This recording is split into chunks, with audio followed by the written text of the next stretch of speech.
ছোট্টবেলার আমার সবচেয়ে বড় স্বপ্নটা ছিল বরাবরের মতো পাহাড়ে থাকবো আর দু চোখ ভরে স্নোফল দেখবো। বাট আনফর্চুনেটলি কোনোটাই পূরণ হয়ে ওঠেনি। এইবার পাহাড়ে থাকাটার ব্যাপারে জানি না, বাট স্নোফল দেখবো বলে 22শে মে ভোর রাত 4টে নাগাদ বাড়ির সুইফট গাড়িটাকে নিয়ে বেরিয়ে পড়া হলো ইস্ট সিকিমের উদ্দেশ্যে। পথে কি হলো তোমরাই দেখো কেমন ছিল শুরুটা। Hello and good morning to my YouTube fam jam. তো আজকে 22 মে আর আমরা এখন রয়েছি কল্যাণী হাইওয়েতে। আর এখন অ্যারাউন্ড 4:45 বাজে। আমাদের নেক্সট স্টপেজ হবে হচ্ছে গিয়ে মোস্ট প্রবাবলি কৃষ্ণনগর, যেটা আমার ড্রাইভার আমাকে বললেন। আর সেটা পৌঁছতে আমাদের মোটামুটি এখন 1 hour 30 minutes to 45 minutes রাখতে পারে। আমরা যখন বেরিয়েছিলাম অ্যারাউন্ড 4:15, তখন খুব অন্ধকার ছিল, বাট আস্তে আস্তে তোমরা দেখতে পাচ্ছ ভোর হচ্ছে। আর এই সিনটা আমার মনে হয় আমি মানে অনেক বছর পরে আবার দেখছি, কারণ কি अगेन সেই লকডাউনের পরে যেহেতু স্লিপ সাইকেলের একেবারে 12টা বেজে গেছিল। আমি যেরকম বলেছিলাম যে আমাদের নেক্সট স্টপেজ হবে কৃষ্ণনগর, তো আমরা এখন কৃষ্ণনগরে শঙ্কর মিষ্টান্ন প্রতিষ্ঠানে বসে আমরা আমাদের first T we are having. কতক্ষণ লাগলো? 2-2.5 ঘন্টা মতো লাগলো এই কৃষ্ণনগর পৌঁছতে। আর মোটামুটি এখন পুরো ফাঁকাই আমরা রাস্তা পেয়েছিলাম, কোনো প্রবলেম হয়নি। এবার দেখা যাক আমরা কিরকম রাস্তা পাই। আমরা নেক্সট স্টপেজ আমাদের হবে হচ্ছে নবগ্রাম, আর সেটা পৌঁছতে আমার মোটামুটি আরো আমাদের 2 ঘন্টা 2.5 ঘন্টা লাগতে পারে। আমরা এখন দেবগ্রামের একটা পেট্রোল পাম্পে রয়েছি again ফিল ইন করার জন্য। এবার মনে হচ্ছে এখানে আমাদের পেমেন্ট নিয়ে একটু প্রবলেম হচ্ছে, কারণ কি এখানে নেটওয়ার্কটা কাজ করছিল না, বাট আই থিঙ্ক এবার কাজ করছে, থ্যাংক গড। আমরা এবার আমাদের নেক্সট অফিসের দিকে যাচ্ছি, যেটা হচ্ছে গিয়ে বহরমপুর। আর মোটামুটি 1 ঘন্টা মতো লাগতে পারে বহরমপুরের ওই স্টপেজটায় পৌঁছতে। আমরা এখন আছি হচ্ছে বহরমপুরের পাপ্পুদা ধাবাতে। তোমরা দেখতেই পাচ্ছ আমরা এখানে পাপ্পুদা ধাবাতে নিলাম হচ্ছে গিয়ে আলুর পরোটা বাটারে, সুন্দরই খেতে হয়েছে এই যে সেটা। আর না হয়েছে হচ্ছে গিয়ে পোচ।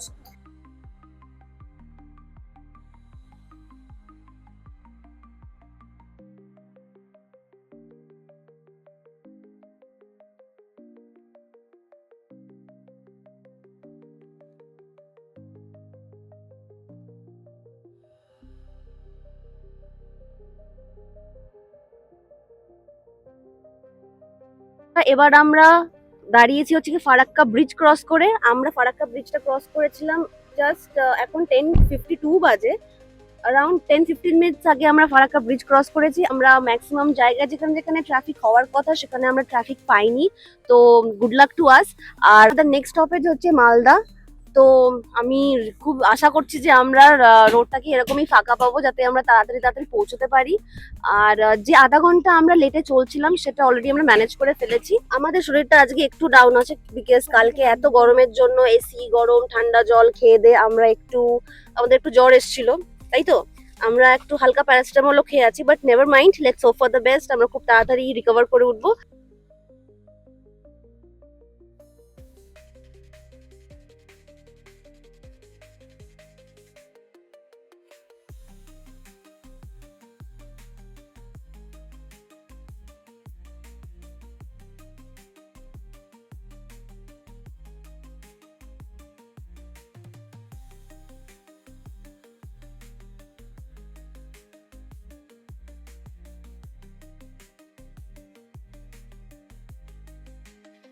তো তোমাদেরকে যেমন বলেছিলাম পারদেসি ক্যাফেতে আমরা লাঞ্চ করেছিলাম অ্যারাউন্ড 12:30 একটা হবে if I am not wrong. এবার আমরা আছি হচ্ছে ডালখোলা থেকে বেরোনোর আগের মুহূর্তে। আমরা জাস্ট এইরকম একটা ঝড় ঝাপটায় আমরা আটকে পড়েছি। আমরা আর গাড়ি নিয়ে এগোইনি, বিকজ মানে কিছু দেখা যাচ্ছে না। সো উই থট এটা বেটার হবে আমরা একটা জায়গায় হল্ট করে নিই 10-15 মিনিট। 5-10 মিনিট অলরেডি হয়ে গেছে। আশা করছি আর 10-15 মিনিটের মধ্যে মোটামুটি আকাশটা ক্লিয়ার হয়ে গিয়ে বৃষ্টিটা থেমে যাবে। সব দোকানপাট বন্ধ হয়ে গেছে, তোমরা দেখতেই পাচ্ছ। তো দেখা যাক এবার কি হয়। আমাদের একটু হয়তো আবার লেট হয়ে যাবে, but never mind, it's a part of road trip. তো দেখা হচ্ছে আবার ডালখোলা থেকে বেরিয়ে এনজিপিতে একেবারে দেখা হবে, কারণ কি এনজিপিতে ঢোকার জন্য আর অ্যারাউন্ড 165 কিলোমিটার বাকি আছে most probably. So stay tuned. 2-3 minute হলো আবার ট্রিপটা স্টার্ট করে দিয়েছি। তোমাদেরকে যখন লাস্ট ক্লিপে বললাম যে দেখা যাক কি হয়, এবার তারপরে পরেই ওয়েদারটা ক্লিয়ার হয়ে গেছিল। তো again it's a very good weather right now. So তোমাদেরকে একটু দেখিয়ে দেবো ওয়েদারটা কেমন, যদিও একটু মেঘলা আছে বাট আস্তে আস্তে আকাশ একেবারে ক্লিয়ার হয়ে যাচ্ছে। তো খুব সুন্দর লাগছে বাইরের নেচারটাকে দেখতে, অ্যান্ড জাস্ট বৃষ্টির পরে আরো ক্রিস্টাল ক্লিয়ার লাগছে এইরকম। আমরা এখন মুরালিগঞ্জ চেকপোস্টে রয়েছি। Again for the third time আমরা পেট্রোল ফিল আপ করলাম। এখনো অবধি রাস্তা খুব ভালো হয়েছে, তারপরে ওয়েদারও খুব ভালো, তোমরা দেখতেই পাচ্ছ সানসেট হওয়ার মুখে। আমরা অ্যাগেন একটুখানি কিছুটা স্ন্যাকিংস করে নেবো, লাইক চিপস বাদাম এইসব কিছু। আর মোটামুটি শিলিগুড়ি পৌঁছতে আমাদের আরো 45 to 50 মিনিটস লাগবে, প্রোভাইডেড রাস্তা ফাঁকা পাই। বাট এখন যা দেখে মনে হচ্ছে রাস্তা ফাঁকাই পাবো। So we are very much happy right now কি আমাদের ট্রিপটা স্মুথলি আপাতত হচ্ছে।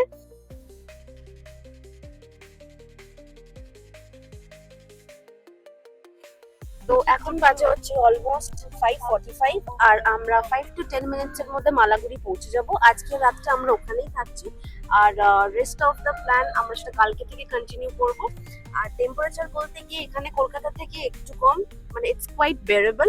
তো সেটার জন্য আমরা খুবই খুশি, আর সেই কারণেই ঘুরতে আসা মাউন্টেন্সে। তো ফাইনালি আমরা আমাদের শিলিগুড়ির হোটেলে আমরা পৌঁছে গেছি, সেটা হচ্ছে গিয়ে হোটেল ভেঙ্কটেশ রিজেন্সি। আমি তোমাদেরকে এবার হোটেলের বাইরেটা অ্যান্ড ভেতরেরটা কেমন দেখতে সেটা তোমাদেরকে আমি দেখাবো next ক্লিপে।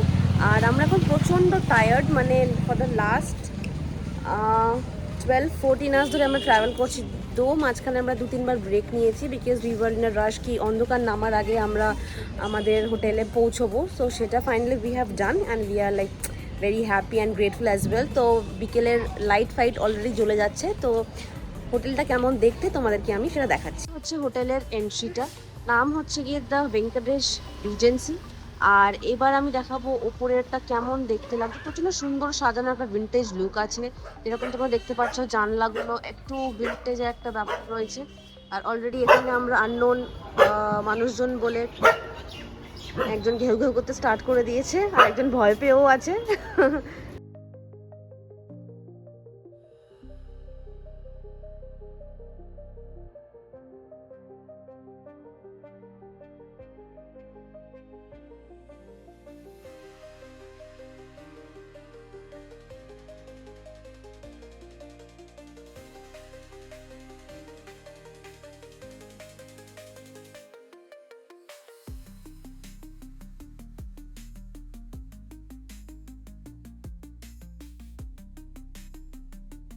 High, good morning friends. আজকে হচ্ছে 23rd।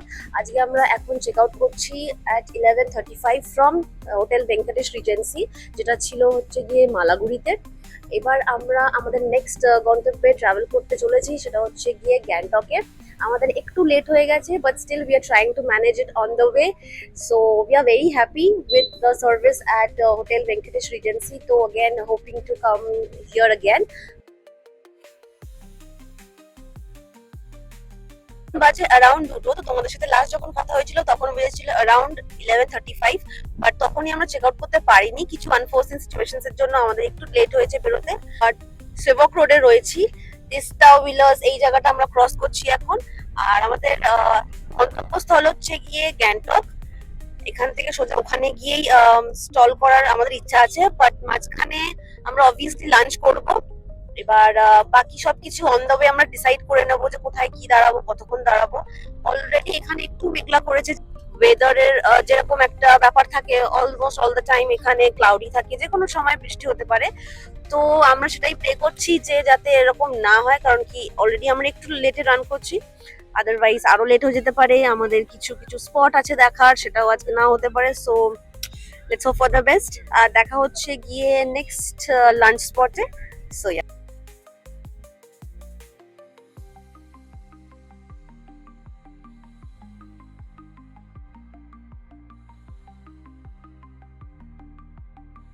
তো এই ব্যাপারটা আমাকে সবসময় খুব ফ্যাসিনেট করেছে যে এই যে পাহাড়ে আমরা ঘুরতে আসছি সেটা সবসময় ন্যাভিগেবল ছিল না। তো মানুষেই আমরা নিজেদের সুবিধার্থে কি সুন্দর করে এখান থেকে আমরা রাস্তা কেটে বার করা, আর সেই কারণেই এখানে একটা লিভিং একটা লাইফ তৈরি হয়ে উঠেছে, যেখানে মানুষের নিজেদের জন্য কিছু করে দে আর আর্নিং দেয়ার লিভিং। আর সেটা তো সেরকমই নয়, তারা যে সুন্দর করে মেনটেন করেছে নেচারকে, রাস্তাঘাট, শুধু নিজেদের লিভিংটার জন্য ব্যস্ত সেটা নয়, তারা সবসময় নিজেদের রেসপন্সিবিলিটি নিচ্ছে নিজেরাই, যাতে রাস্তাঘাট পরিবেশটাকে ওরা ঠিক করে রাখতে পারে। বিশেষ করে পাহাড়ে যেটা খুব কমন হয়, ল্যান্ডস্লাইড, যেটার জন্য ট্যুরিজম যেটা অনেক সময় ইম্প্যাক্ট পড়ে, সেটাতেও তারা প্রচন্ড মানে খুব সুন্দর করে ডিল করছে। কিছুক্ষণ আগে আমরা দেখলাম রাস্তার একটা সাইড একটু ভেঙে গেছে, কিন্তু সাথে সাথে সেখানে দেখছি মানে যে এখানকার যারা ম্যানেজমেন্টে রয়েছে তারা সাথে সাথে লোক পাঠিয়ে জায়গাটাকে ঠিক করে দেওয়ার ব্যবস্থা করছে। সো কিন্তু আমরা যারা প্লেন ল্যান্ডে থাকি, বিশেষ করে আমি আর আমার ফ্যামিলি, এবার আমরা আমরা কলকাতা থেকে আসছি, তো প্লেন ল্যান্ডে আমরা এই রেসপন্সিবিলিটি নিই না। যেখানেই আমরা দেখি যে ঠিক আছে একটা কিছু খারাপ হয়, ঠিক আছে, ও আমাদের ব্যাপার না দেখার সেটা। কিন্তু পাহাড়ের মানুষেরা কিন্তু নিজেদের, যেমন আমি বললাম, নিজেদের লিভিং আর্ন করার সাথে সাথে যে প্রকৃতির থেকে তারা লিভিংটা আর্ন করছে, সেই প্রকৃতিকে ভালো রাখার জন্য যথেষ্ট চেষ্টা করছে। তো আমার মনে হয় আমরা যারা ল্যান্ড থেকে এসছি তাদের এনাদের থেকে কিছু কিছু না অনেকটাই কিছু শেখা উচিত। কারণ কি, এনাদের লাইফ এখানে খুবই টাফ। আমরা হয়তো 3-4 দিনের জন্য আমরা আসি, খুব এনজয় করে ওয়াও মাউন্টেন্স, অ্যামেজিং মাউন্টেন্স বলে চলে যাই, কিন্তু বাকি 365 দিন, কিন্তু পুরো 365 দিনই কিন্তু ওনারা এখানে থাকছেন। তো ওদের লাইফটা প্রচন্ডই হার্ড। তো আমাদের অনেক কিছু এখনো ওনাদের থেকে শেখার বাকি আছে।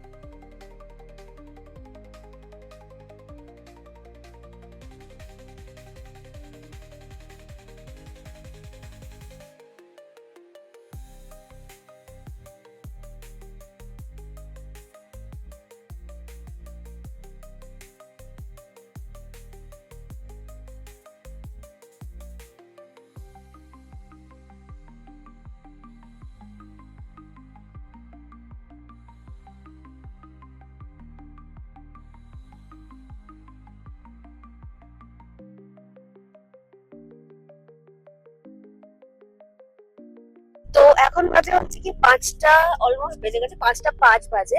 আমরা এই জাস্ট 10 মিনিট হলো লাঞ্চ করলাম। আগেন আজকে লেট লাঞ্চ করেছি, কারণ কি ফর অবভিয়াস রিজনস, ট্রিপে গেলে সবকিছু অন টাইম তো হয় না, এন্ড দ্যাটস ওকে। আর আমরা লাঞ্চ করলাম হচ্ছে অর্পিতা প্রধান রেস্টুরেন্ট বলে, রেস্টুরেন্টের নাম ছিল। তো সেটা হচ্ছে অ্যাড্রেসটা হচ্ছে কিরনি বাজার, NH10 এ।